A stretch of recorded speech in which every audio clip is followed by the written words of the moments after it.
Cricket లో నేను ఇప్పుడు చెప్పి ఈ ప్లేయర్స్ ఆడే షార్ట్స్ కి వేరే లెవెల్ క్రేజ్ ఉంది మామ. చలో రండి మామ, ఆ ప్లేయర్స్ ఎవరు లేదా వాళ్ళు ఆడే షార్ట్స్ ఏంటో తెలుసుకుందాం. నెంబర్ 3 లో ఉన్న ప్లేయర్ మన హిట్ మ్యాన్ రోహిత్ శర్మ మామ. రోహిత్ శర్మ అంటే అందరికీ గుర్తొచ్చేది పుల్ షాట్. అలాంటి రోహిత్ శర్మ కొట్టిన కొన్ని బ్యూటిఫుల్ పుల్ షాట్స్ ని చూద్దాం రండి మామ.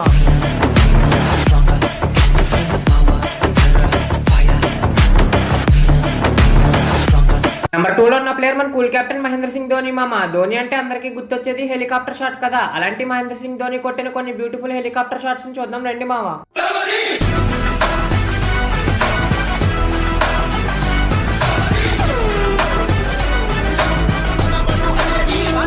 ముందున్న ఫ్యాక్ట్స్ తెలుసుకునే ముందు ఎవరికైతే ఈ వీడియో నచ్చిందో ఇప్పుడే ఛానల్ సబ్స్క్రైబ్ చేసుకుని వీడియోని లైక్ చేసి మీ ఫ్రెండ్స్ అండ్ ఫ్యామిలీ మెంబర్స్ కి ఈ వీడియోని షేర్ చేయండి మామ. నెంబర్ 1 లో ఉన్న ప్లేయర్ మన కింగ్ విరాట్ కోహ్లీ మామ. విరాట్ కోహ్లీ అంటే అందరికీ గుర్తొచ్చేది కవర్ డ్రైవ్ కదా. అలాంటి విరాట్ కోహ్లీ కొట్టిన కొన్ని బ్యూటిఫుల్ కవర్ డ్రైవ్స్ చూడండి మామ.